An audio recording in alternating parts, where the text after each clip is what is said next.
carta de Juan, las 3 epístolas del apóstol Juan son eso precisamente. Un verdadero testimonio de lo que es la fe cristiana, la fe de nosotros. Amén.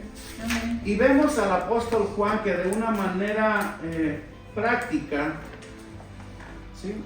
Juan condena a aquellos que dicen no tener pecado y también a los que dicen creer en Cristo pero andan en pecado. Es una carta muy determinante en cuanto a este tema.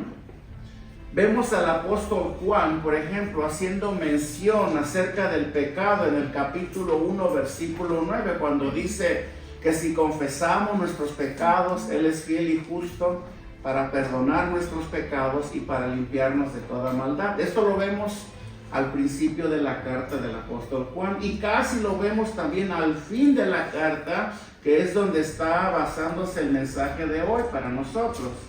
Hacer mención del mismo tema, del tema del pecado, en los versículos del 16 al 18 del capítulo 5. Pero antes de profundizar un poco en cuanto a este tema, el tema del pecado, que es el cual va a sobresalir más en el mensaje de hoy, leamos primero acerca de las garantías que la Biblia ofrece a todos los verdaderos creyentes, garantías que por supuesto el apóstol Juan hace mención a los discípulos, a los judíos que pregonaban una fe genuina en el Señor Jesucristo. Hay garantías para ustedes. Una de ellas, Juan les dice, ¿verdad? Juan les dice que a todos los que han creído en el nombre del Hijo de Dios, Dios les ha concedido vida eterna. ¿O no es verdad? A todos. Hermano, la vida eterna no comienza cuando tú vas al cielo. La vida eterna comienza desde el primer día que tú crees en el Señor Jesucristo. Amén. La vida eterna la comenzamos a vivir ya desde ahora. Ahora estamos viviendo la vida eterna. ¿Por qué? Porque la Biblia dice que Cristo es la vida eterna. Jesús dijo, yo soy el camino, la verdad y la vida. Amén. También el apóstol Juan les hace saber, les enfatiza que como ellos han creído y han recibido la vida eterna a través del Hijo, sus oraciones ahora serán escuchadas si es que ellos oran o piden conforme a la voluntad del Padre. Amén. Primeramente, el orar conforme a la voluntad del Padre es orar a través del Hijo. La única manera en la cual el Padre escucha nuestras oraciones es cuando lo hacemos en el nombre del Hijo y cuando nuestras oraciones están basadas en la voluntad de Dios. Esa es la segunda garantía que el apóstol Juan le da a sus discípulos. Y la tercera es que si confiamos en que Él nos escucha, ¿sí?, sabemos que en su tiempo y no en el nuestro, Él contestará nuestras peticiones. Amén. ¿Sí? Dirigiéndose con esto a los discípulos, a los creyentes con los cuales el apóstol estaba hablando en estos momentos. Pero había algo que había que resaltar, un punto muy importante, que es, por supuesto, volviendo al tema del inicio del mensaje, el tema del pecado. ¿Sí? El tema del pecado. Vemos al apóstol Juan, del versículo 16 al 18, exhortando a los hermanos a guardar una actitud firme ante él, o sea, ante el pecado, y también aconseja con esto a proceder de una manera adecuada con un hermano que haya pecado, el cual dentro de lo común es muy posible que nosotros pequemos. ¿Por qué? Porque el día que nosotros nos convertimos al Señor, dice la palabra de Dios que nuestra naturaleza fue cambiada, ¿verdad? Jesús nos libertó, como decíamos durante el acto de la Santa Cena, de la esclavitud del pecado. Hermano, Jesús no vino a cambiar tu vida. Jesús vino a hacerla nueva. Amén. El apóstol Pablo dice que en Cristo Jesús somos hechos nuevas criaturas. O sea, aquí no se trata de que Él cambió mi carácter, de que Él cambió mis pensamientos. No, Él vino a hacerlo nuevo todo. Sí, Él tiró el molde viejo a la basura y puso un molde nuevo. Ahora tú y yo, los que estamos en Cristo, ahora somos hechos nuevas criaturas, y por lo tanto, nuestro enemigo número uno sería el pecado. Por supuesto, comandado por Satanás en sus intentos persistentes de volvernos a hacer caer, ¿verdad? Lo cual es su plan. Entonces, todos los cristianos, todos los creyentes nacidos de nuevo, van a tener siempre esa tendencia a pecar. Pero el apóstol Pablo, consciente de esta realidad, exhorta a los discípulos para que cuando alguno de ellos cayere, los demás hermanos debemos de proceder, como dice el punto, de una manera adecuada. ¿Por qué? Porque siempre recordamos que hoy puede ser él, mañana puedo ser yo. Y tratarnos con misericordia. Y orar por el hermano. El hermano que ha deslizado en el camino, el hermano que ha caído en pecado, es por el hermano por el cual nosotros debemos de orar y cubrir dentro del vínculo de la unidad, ¿verdad? La fraternización que como hermanos debemos de guardarnos unos con otros, vernos con amor, vernos con misericordia. Vemos que en el versículo 16, fíjense cómo lo dice el apóstol Juan. Si alguno viere a su hermano cometer pecado que no sea de muerte, pedirá. Juan dice, pedirá y Dios le dará vida, ¿verdad? Esto es para los que cometen pecado que no sea de muerte. Si notamos, hermano, no acabé todavía el versículo 16, me quedé a la mitad, porque quiero que nosotros notemos algo dentro de este versículo. Juan hace mención con esto de dos clases de pecado. Uno, si notamos, el pecado no de muerte, y el otro, el pecado de muerte, ¿verdad? Aunque honestamente y de acuerdo a la escritura, Juan no da detalles claros en cuanto a en qué consiste el pecado de muerte, ¿verdad? El pecado de muerte. Pero en el versículo 18, no por adelantarme mucho, Juan nos da la pauta de lo que significa el pecado de muerte que una persona puede cometer estando en la iglesia del Señor. Pero antes de esto, hermano, prestemos atención en el versículo 16, la parte que acabo de leer. Dice, si alguno viere a su hermano cometer pecado que no sea de muerte, o sea, si alguno lo ve, ¿qué tiene que hacer?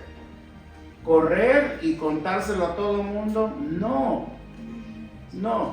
Lo que dice Juan, va a pedir, o sea, va a orar, está dando una orden, va a orar por ese hermano. Y dice, y por la oración intercesora, Dios le dará vida, énfasis agregado, Dios le dará vida. Esto es, y lo aclara, para los que cometen pecado que no sea de muerte. Entonces, un verdadero cristiano que peca se arrepiente. Por eso se llama pecado no de muerte. ¿Por qué? Porque nosotros por el Espíritu Santo tenemos la la habilidad espiritual dada por Dios de arrepentirnos de nuestros pecados. Viene un compungimiento, viene un arrepentimiento que nos hace confesar nuestros pecados y apartarnos de él, como decía en el contexto Juan capítulo 1, versículo 9, ¿verdad? El hermano que comete pecado y se arrepiente y se aparta voluntariamente y se aleja de él. Por eso Juan pide que se ore por él y Dios le dará vida, no vida eterna, porque como es un hermano en Cristo, este hermano ya tiene la vida eterna, sino que le dará vida. O sea, este hermano vivirá hasta el cumplimiento de sus días. Amén. Amén. Ese es el pecado no de muerte, el que comete el creyente y se arrepiente y se aparta de él. Amén. Muy bien. Pero el pecado de muerte, si notamos, terminando el versículo, dice: hay pecado de muerte por el cual Juan dice: yo no digo que se pida. Juan está haciendo referencia con esta última porción del versículo 16 a los falsos maestros, aquellos hombres que estaban expuestos a la palabra de Dios, que conocían la verdad de la palabra de Dios, pero que con el tiempo se volvieron enemigos de Dios. Y eso, hermano, le puede pasar a cualquier creyente. No descartamos que en este punto el apóstol Juan también está apuntando a toda desobediencia de parte de nosotros, cuando aún conociendo la verdad del evangelio, nosotros nos rebelamos contra ella y somos arrastrados a vivir con esta actitud descuidada, a vivir una vida liviana en cuanto a lo que es el pecado, no procurando la santidad de nuestras vidas, ¿verdad? A eso se le llama pecado de muerte, y Juan dice: por el cual yo no digo que se pida. O sea, en pocas palabras, Juan está diciendo: por ese pecado yo no les pido que oren. En esto consiste el pecado de muerte, ¿sí? Juan con esto, hermano, no se refiere necesariamente en este punto a un pecado voluntario y sin arrepentimiento, porque como dije hace un momento, los que somos de Cristo y pecamos, nos arrepentimos, ¿verdad? Amén. Los que somos de Cristo y pecamos, no lo hacemos voluntariamente, no lo hacemos deliberadamente. ¿Por qué? Porque la simiente de Dios está en nosotros. Claro, la Biblia no ofrece ninguna garantía de que nosotros no vamos a pecar. Sí vamos a pecar, porque aún estamos en este cuerpo viciado al pecado, pero ya no vamos a tener la inclinación voluntaria de pecar. ¿Por qué? Porque, como vuelvo a repetirlo, nuestra naturaleza frente al pecado ha cambiado. Nuestra conducta, nuestra actitud hacia el pecado ha cambiado. Por lo tanto, para los que pueden estar pensando que aquí Juan se refiere a un cristiano, no se refiere a estos. ¿Por qué? Porque, vuelvo a repetirlo, los cristianos, cuando pecamos, cuando hacemos lo malo, nos arrepentimos y nos apartamos, ¿correcto? Amén. Muy bien. Veamos lo que dice Hebreos 10:26, haciendo referencia al punto del cual acabo de hablar en este momento.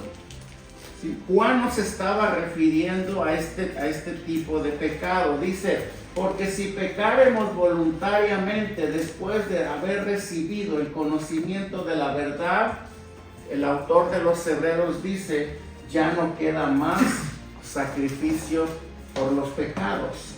Amén. Muy bien, ya no queda más sacrificio por los pecados. Tampoco con esto, cuando se refiere al pecado de muerte, se refiere a al pecado de la blasfemia del Espíritu Santo, como muchos pueden llegar a pensar. No se refiere con eso. ¿Saben por qué razón? Porque un verdadero cristiano no blasfema contra el Espíritu Santo. Amén. ¿Por qué razón? Porque Él está en la verdad. Él conoce la verdad. Él detecta el engaño. Él no se deja seducir. Y si acaso llegase a suceder, el cristiano que tiene al Espíritu Santo tiene la habilidad en sí y el poder de poderse arrepentir y retroceder del error de su camino. Amén.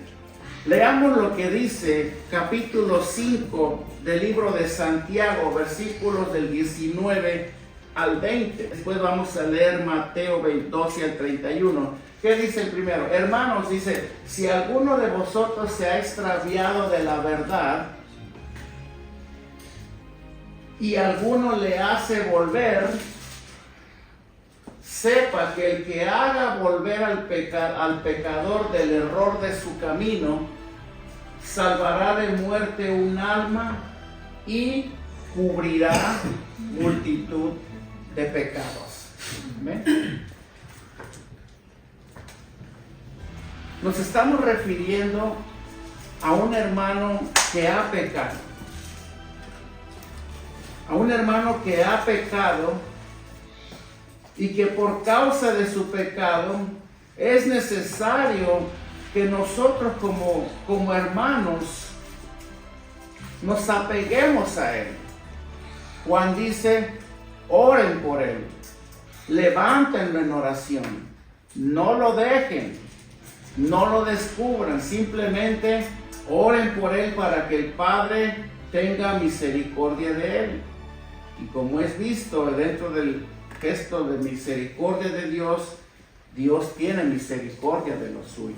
Amén. Sobre todo cuando nosotros reconocemos que hemos pecado y nos arrepentimos. Por lo tanto, refiriéndose al pecado de muerte, usando como un argumento que se trate de la blasfemia del Espíritu Santo, un cristiano no blasfema contra el Espíritu Santo. ¿Por qué? Porque la verdad está en él. Veamos lo que dice Mateo 12:31.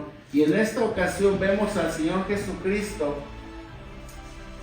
condenando a los fariseos, quienes conociendo la verdad de la palabra de Dios, intentaron atribuirle las obras del Espíritu Santo al poder de Beelzebú, lo que hacía Jesús.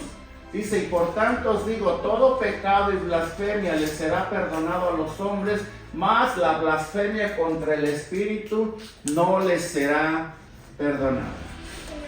Cuando en el versículo 16 Juan dice, pero hay pecado de muerte por el cual yo no digo que se pida, no se está refiriendo a que un cristiano lleno del Espíritu Santo puede cometer una transgresión como tal. Amén. Así como también un verdadero cristiano no apostata de la fe. Amén. Hermano, una persona que ha conocido la verdad del Evangelio y que ha nacido de nuevo, ya no apostata en la fe, se mantiene firme, ¿verdad? Se mantiene firme. Los únicos que apostatan de la fe son aquellos que han estado expuestos a la verdad de Dios, pero nunca han experimentado a lo cual la Biblia le llama el nuevo nacimiento. Amén. Estamos aquí hasta ahorita, ¿verdad? Amén. Muy bien. Veamos lo que dice. De lo contrario, no sería cristiano, que es a quienes está apuntando el apóstol Juan.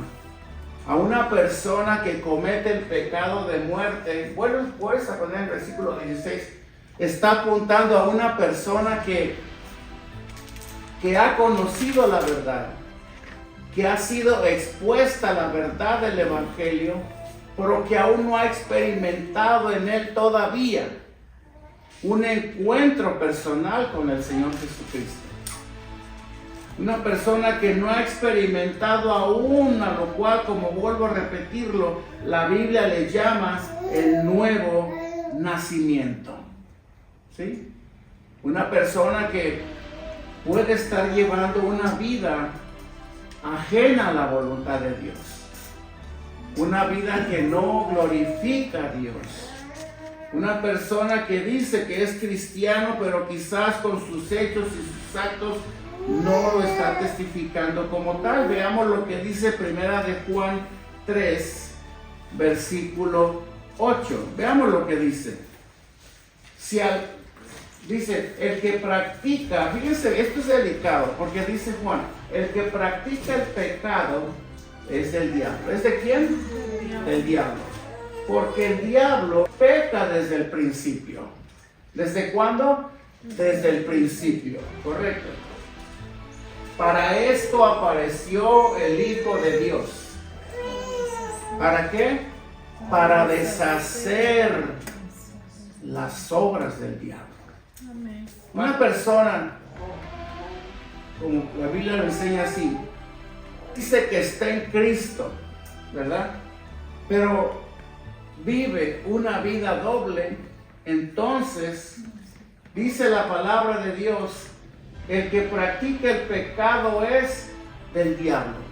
Eso es delicado, ¿no? Eso es crudo para nosotros, porque eso nos da a entender que si nosotros estamos en la luz, ya no debemos de practicar el pecado. Una cosa es pecar de una manera involuntaria, cediendo y obedeciendo a los deseos que nuestra carne demanda en momentos de debilidad, y otra cosa es ya practicarlo de una manera deliberada.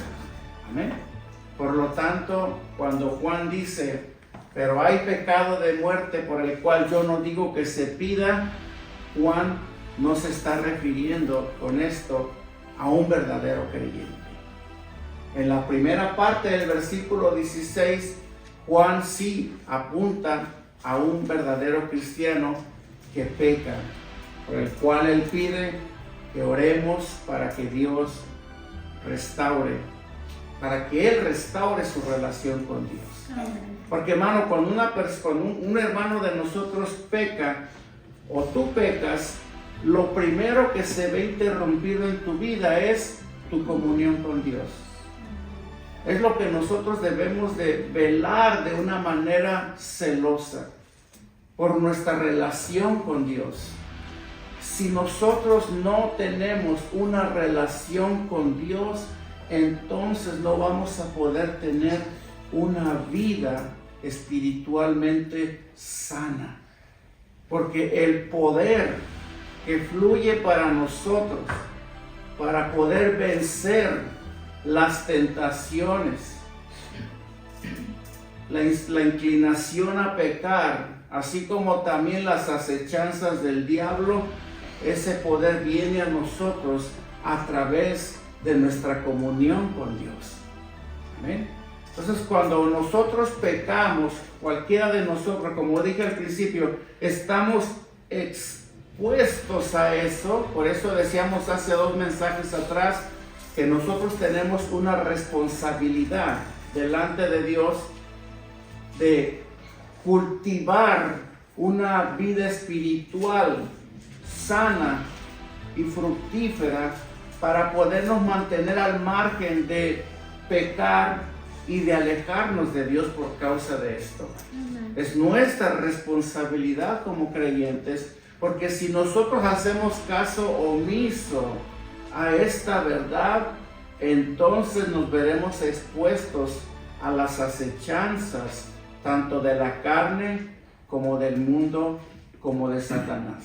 Amén. Es nuestra responsabilidad. Si nosotros no tomamos cartas en el asunto, no actuamos inmediatamente cuando vemos que seamos nosotros o sea alguien más falla, vamos a exponer a esa persona a una caída mucho más dolorosa.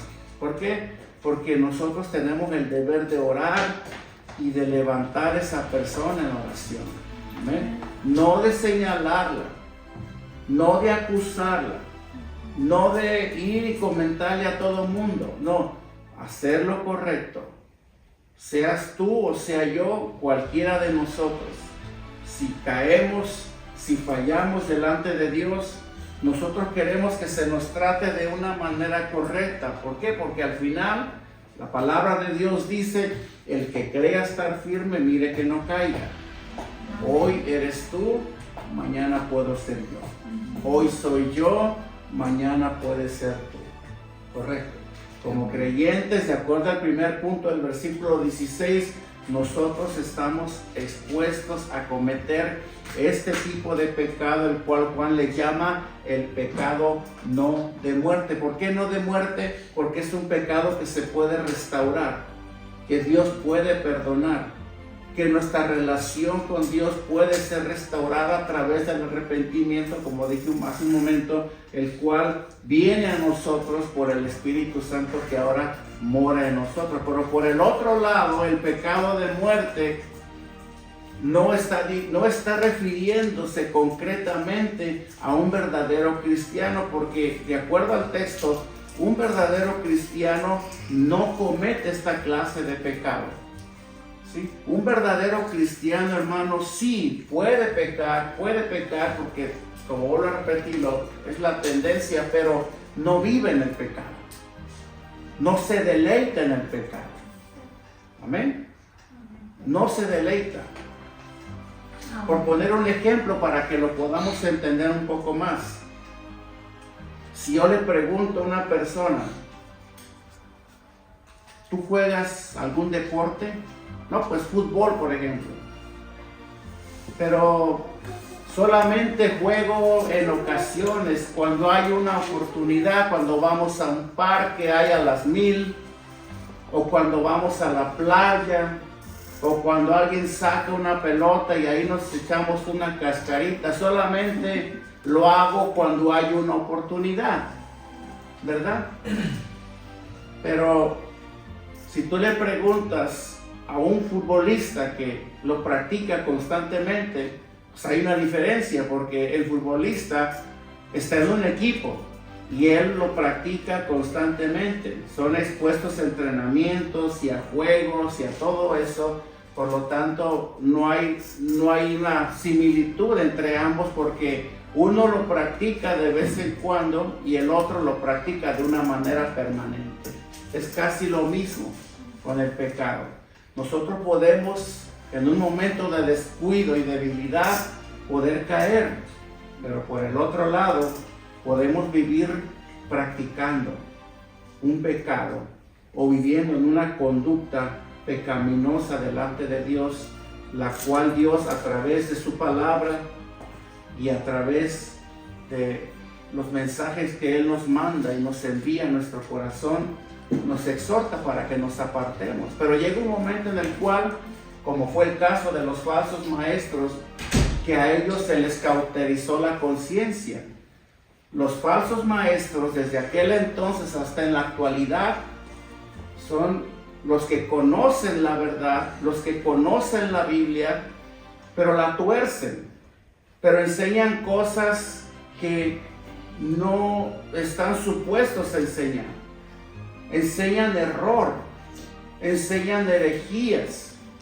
Ya se les cauterizó la conciencia. Por ejemplo, un pastor de la prosperidad que ha construido su imperio por causa de este falso evangelio, esta persona, yo estoy seguro que Dios ya le mandó muchas señales para que se arrepiente y se vuelva, pero ya para ellos es muy difícil. Les digo una cosa, hermano, cuando una persona se ha metido a vivir una vida de pecado, ya es muy difícil hacerlos cambiar de opinión, ¿sí? Y son personas que pueden formar parte de una iglesia, porque aquí Juan se refiere a hermanos de la iglesia. Vamos a ponerlo así entre paréntesis.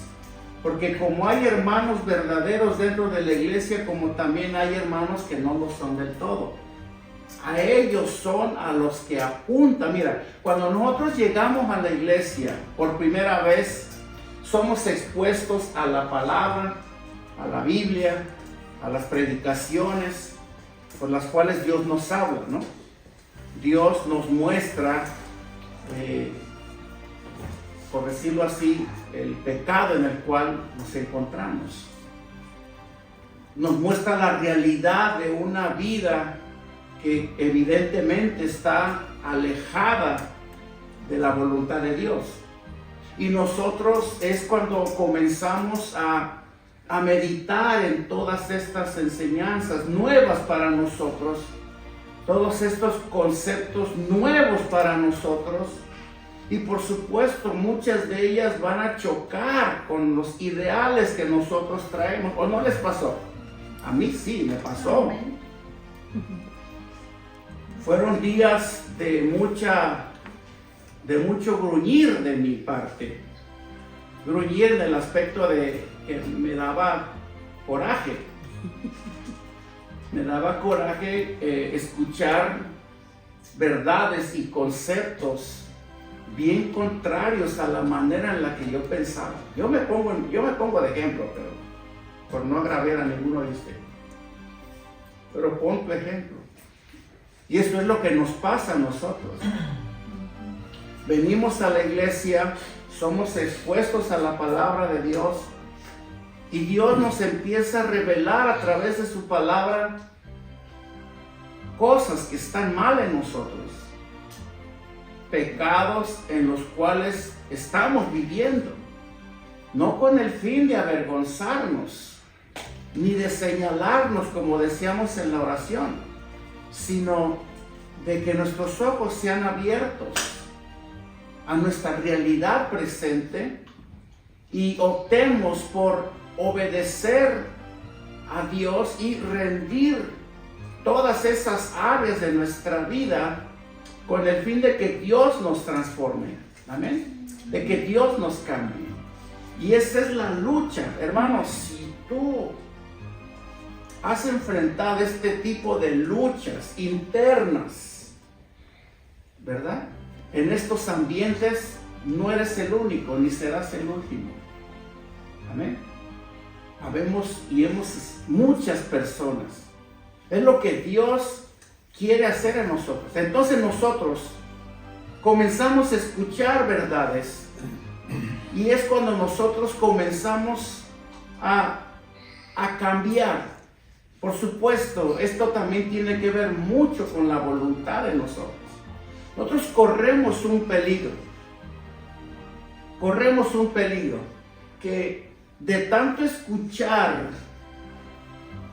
de tanto que se nos recuerden todas esas cosas en las que nosotros por convicción propia sabemos que estamos mal y no hacemos nada, corremos un riesgo muy grande, que nuestra conciencia, que nuestro corazón se endurezca.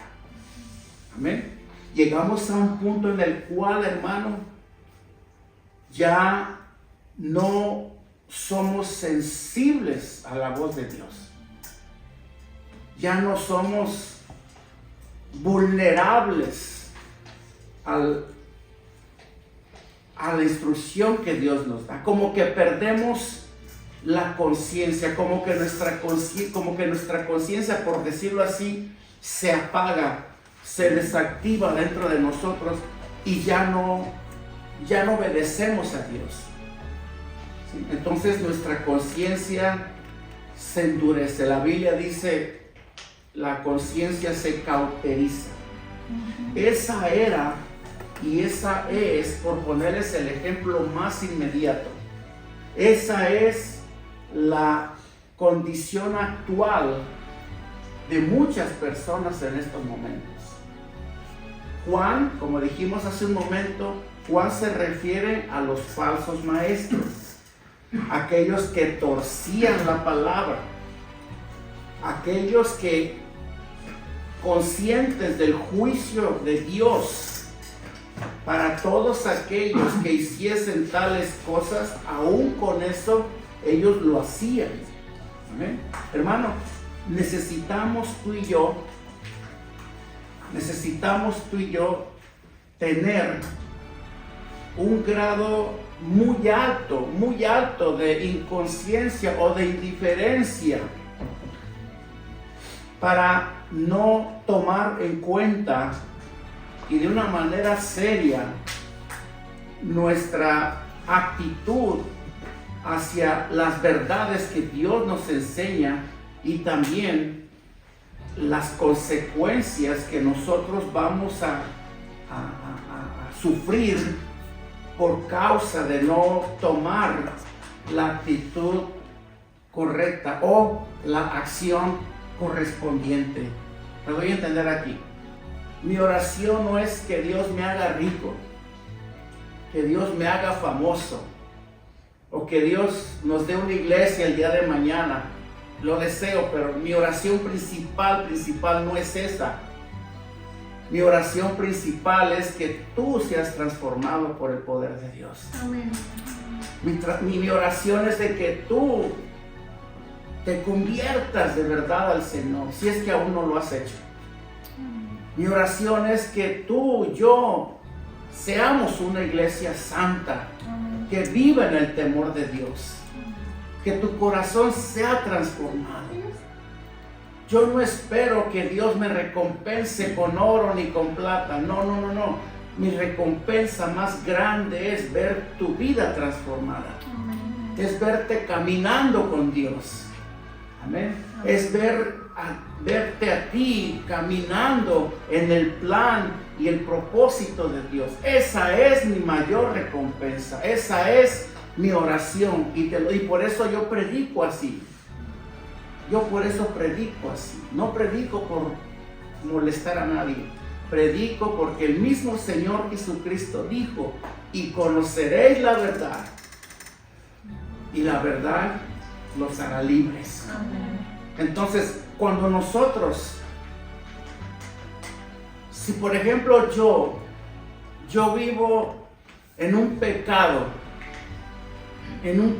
que yo sé, hermano, que yo sé que ese pecado me va a mandar al infierno si hoy me estrello allá afuera en un accidente, y no tomo cartas en el asunto, hermano, mi condición es grave entonces. ¿Sí? Mi condición es delicada. Estoy en un peligro latente. Mi alma, mi vida está en peligro de que si yo no tomo cartas en el asunto, si yo no me arrepiento a tiempo, hermano, voy a perecer por toda la eternidad en un lugar de tormento. ¿Amén? Hermano, esta es la realidad en la cual muchos viven, pero no se dan cuenta o no se quieren dar cuenta. Amén. Fíjense lo que dice Hebreos capítulo 6, versículos del 4 al 6. Vean lo que dice el autor de los Hebreos. Dice: porque es imposible que, fíjense bien la palabra, porque es imposible que a los que una vez fueron iluminados y gustaron del don celestial y fueron hechos partícipes del Espíritu Santo, 5, y asimismo gustaron de la buena palabra de Dios y de los poderes del siglo venidero. Antes de que pongas la siguiente, quiero hacer un alto aquí. Aquí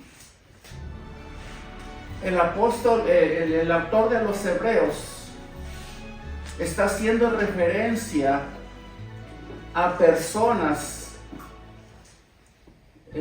a las cuales el apóstol Juan, en la primera carta de Juan, está haciendo referencia a los falsos maestros, a los cuales ya les dije, ¿verdad? Aquellos que ya se les cauterizó la conciencia, que saben que están mal y están yendo a la condenación, pero más sin embargo se siguen enriqueciendo cada vez más con este evangelio. Pero también aquí en esta porción de la carta a los hebreos, el escritor se refiere a personas como tú y como yo, ¿sí? Comunes y corrientes, que asistimos a una iglesia cada domingo, cada semana, que escuchamos la palabra de Dios, que nos gustan los mensajes y que salimos contentos por los mensajes que recibimos, que somos testigos de la influencia del poder de Dios en un lugar, que hasta muchas veces, bueno, no porque andemos por emociones, ni por sentimientos, ni por nada de esto, pero que degustamos del Espíritu Santo, como dice el autor, que experimentamos el quebranto, que experimentamos una paz temporal. Y digo temporal porque los únicos que pueden experimentar una paz permanente, la paz de Dios, son aquellos que han logrado la reconciliación con Dios, donde la paz permanente viene, la paz que sobrepasa todo entendimiento viene. Esa sobre ellos es una paz que de una manera temporal, una persona que no ha conocido al Señor puede llegar a experimentar como una muestra, como una probadita de lo que esta persona puede llegar a experimentar de una manera permanente, si Dios llegara a hacer la obra en esa persona. Pero hay personas que, por ejemplo, te dicen, y no tienen a Cristo, no conocen a Dios, te dicen, cada que hablas me da mucha paz. ¿Les han dicho? Cada que estás cerca de mí, te oigo hablar, tus palabras me infunden mucha paz. ¿Sí? Bueno, es la paz de Dios que un creyente irradia de sí sobre los demás. ¿Sí? Amén. Son personas como tú y como yo que participan de los cultos, se benefician de la palabra, se deleitan en la palabra, ¿sí? Son personas que inclusive pueden recibir sanidad, personas que pueden de pronto recibir algún regalo de Dios, pero no son de Dios. No son de Dios. Y así mismo dice, gustaron de la buena palabra de Dios y de los poderes del siglo venidero. Y el 6 dice, y recayeron. Aquí no se refiere a un cristiano nacido de nuevo. Aquí se refiere a los que recayeron. Dice, sean otra vez renovados para arrepentimiento. Por eso aquí no se refiere a un verdadero cristiano, porque sacrificio solamente ayuno, arrepentimiento solamente ayuno. Tú no te puedes arrepentir cada semana. Tú no puedes hacer la famosa confesión de fe cada semana. Tú no puedes declarar al Señor como tu Señor y Salvador en cada culto. No, esa es una acción que se hace una sola vez. Y el Espíritu Santo viene y te preserva hasta el fin a partir de ese día. Pero los que no, estas personas, habiendo degustado del don celestial, digo degustado porque habiendo probado del don celestial, recayeron. ¿Por qué? Porque Dios a ellos no los sustenta. Te digo una cosa, hermano, la garantía más grande que tú y yo tenemos, hablando de las garantías que Juan habla al principio del mensaje, es de que ahora como cristianos, lo que nos sustenta a nosotros es el poder de Dios. Amén. Lo que nos va a guardar a ti y a nosotros irreprensibles y sin mancha hasta el último día de nuestra existencia en este mundo y por toda la eternidad, es el poder de Dios. Amén. Yo tengo la tranquilidad, tengo la certeza, y espero que tú también la tengas, de que mi Señor no me va a dejar pecar más de lo que Él me permita. Él no va a permitir que yo me aleje más de lo que Él me permita. Él no va a permitir que yo sea tentado más de lo que Él me permita. ¿Sabes por qué? Porque ahora sé que mi vida espiritual y mi destino eterno están bajo su control. Amén. Amén. Están bajo su control. Y aquel que es poderoso para guardarlos sin mancha, dice Judas, un versículo que vamos a leer a continuación. Pero terminemos el versículo, dice, crucificando de nuevo para sí mismos al Hijo de Dios y exponiéndole al vituperio. Por eso los que creen que la salvación se pierde, con este versículo tú derribas todos sus argumentos. Porque tú no te puedes estar salvando cada semana.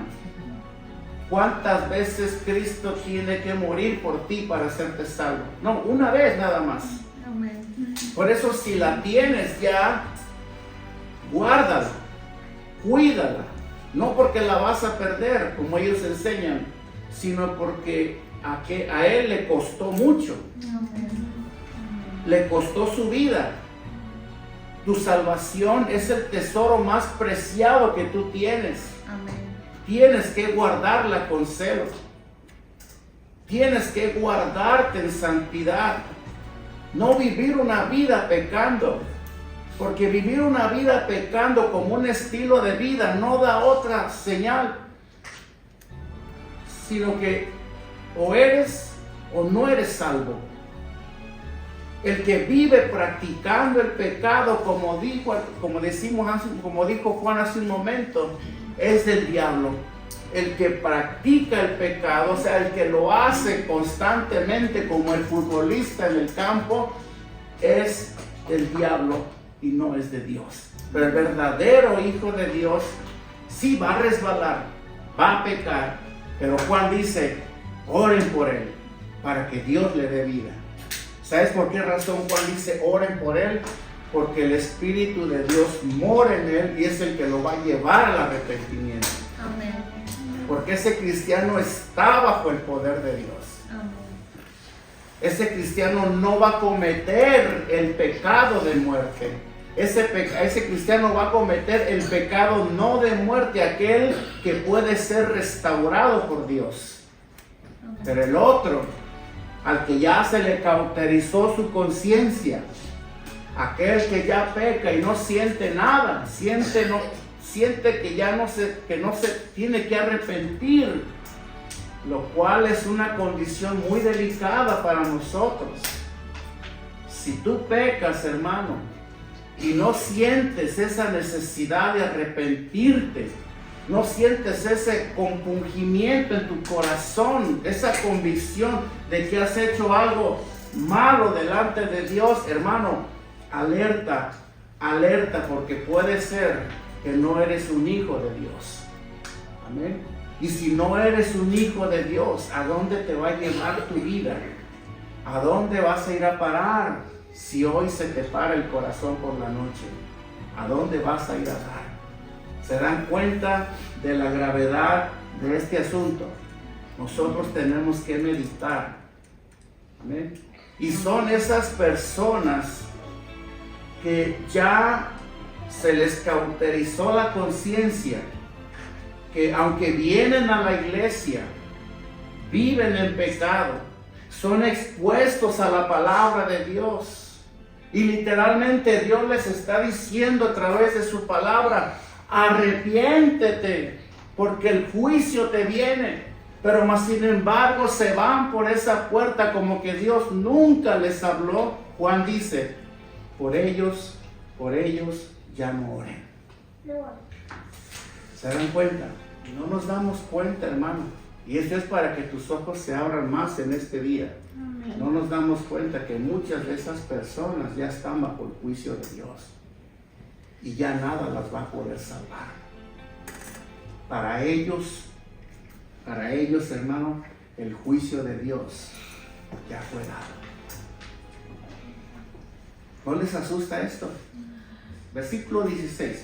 Si alguno viere a su hermano cometer pecado que no sea de muerte, y Dios dice le dará vida. Esto es para los que cometen pecado que no sea de muerte. Y luego Juan dice aquí otra vez, hay pecado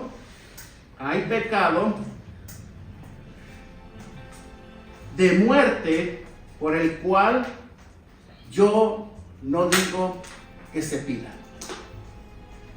Es como que Juan nos está diciendo, ya déjenlos, ya ni oren por ellos, porque si la misma palabra no los ha llegado a convencer, ¿tú quién eres? ¿Sí? Para convencerlos. ¿Acaso tienes más poder que Dios? ¿Acaso tienes más poder que la palabra de Dios? No. Si ellos no se han convencido, si ellos no han visto su necesidad de Dios, por mucho que ores por ellos, hermano, ellos ya están caminando en el juicio de Dios. Eso es duro. A mí me dio como un martillo en la cabeza esta verdad. Veamos lo que dice Tito 3, 10 al 11. Ya solamente me da unos minutitos y acabo. Tito 3, versículos del 10 al 11. Dice: y al hombre que cause divisiones. ¿Quién? El hombre que cause divisiones. Ahí va. Después de una y otra, y le agregamos otras dos más, y otra, énfasis agregado, y otra amonestación, deséchalo.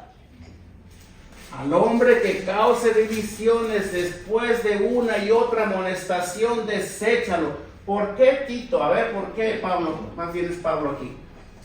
Sabiendo que el tal se ha pervertido.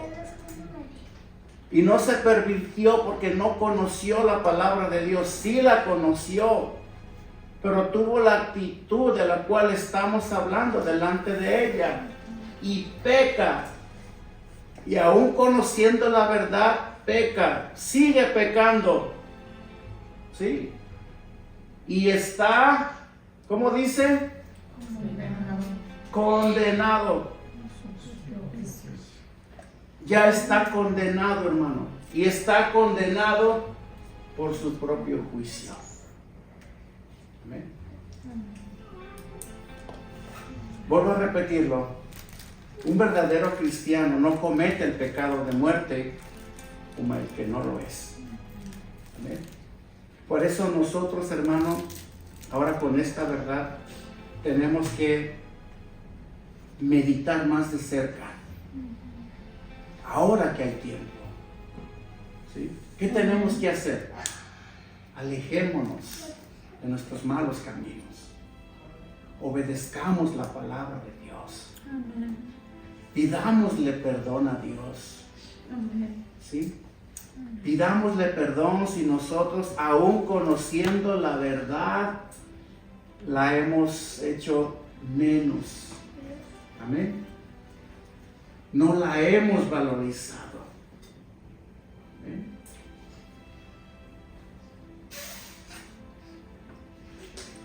Veamos qué dice Primera de Corintios 5, 11. Ya con esto voy cerrando. Dice la palabra del Señor. Más bien, Pablo dice, más bien os escribí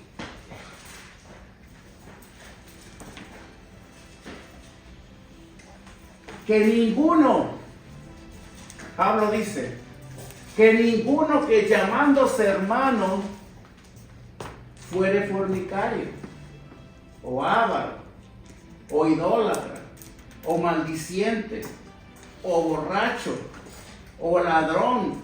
Pablo dice, con ese ni siquiera te sientes a comer. ¿Sí? Con el tal ni aún comáis. ¿Sí? Ni aún comáis. Esa es una realidad, hermano, para que Dios nos muestra, para que nosotros no solamente escudriñemos nuestro corazón y la manera en la que estamos caminando con Dios, sino que también aprendamos a ver la realidad de la gente con las que comúnmente nos rodeamos. De hecho, sí te digo una cosa, y yo creo que esa es la causa principal, creo yo, y si tú estás de acuerdo conmigo, por la cual mucha gente se aleja de la iglesia. ¿O no es verdad?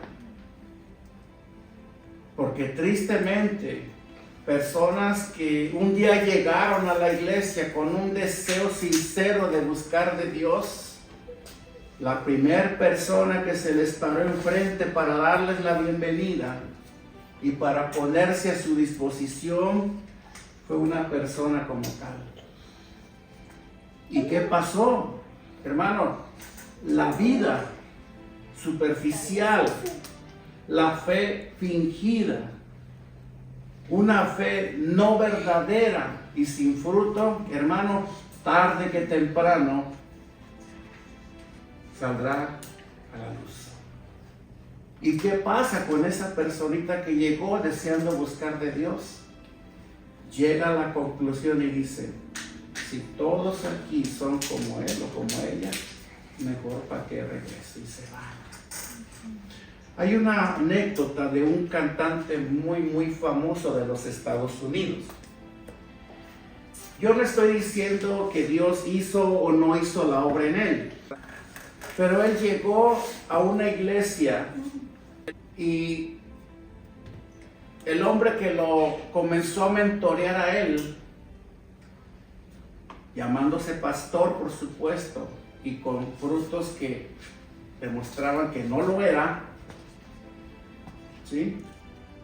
Una conducta libertina y pecaminosa de un hombre que se paraba cada domingo frente a multitudes a predicar el evangelio con camisas entalladas y mostrando el pecho y pantalones con agujeros y la moda, un siervo de Dios supuestamente. Si es que no regresó nuevamente al ambiente secular donde él está frío en la fe en estos momentos. Y él mismo dice, y él mismo atribuye que por causa del testimonio de muchos hombres que se pusieron a su disposición para ayudarlo en su vida espiritual, él se alejó de la iglesia. ¿Sí? Y estos, creo yo, si tú estás de acuerdo conmigo, son los que mayor daño causan. Hermano, que nosotros no seamos hallados como tales. ¿Sí? Porque hay personas de por medio, hay vidas de por medio, hay personas que necesitan ver a Dios en nosotros. Amén. Hay personas que necesitan sentirse inspiradas en seguir a Dios, en seguir a Cristo, en caminar con Él por causa de vernos a nosotros caminando de la misma manera. ¿Sí? No sea, hermano, que sin darnos cuenta, ¿sí? Sin darnos cuenta, así como Dios desechó a Saúl, así muchos de nosotros hayamos sido ya desechados por Dios. Y lo único que nos aguarda es el juicio de Dios. ¿Amén? ¿No les preocupa eso? A mí me preocupa, hermano. Acuérdate, el tiempo es crucial. Amén.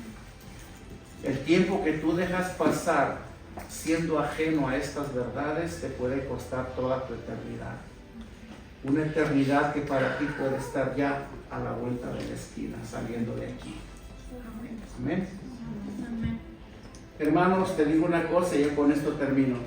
Todos podemos pecar. Sí, claro, todos. Aquí no hay nadie que diga, yo ya no peco. Porque la Biblia dice, aquel que dice que no peca le ha hecho a Dios mentiroso y la verdad no está en él. Correcto, así dice. Todos podemos pecar, pero asegurémonos, hermano, por sobre todas las cosas, de arrepentirnos inmediatamente. Amén. Si aún tú sientes ese impulso en tu corazón que te dice, hey, arrepiéntete por eso que hiciste o por eso que has dicho, obedece inmediatamente. Amén.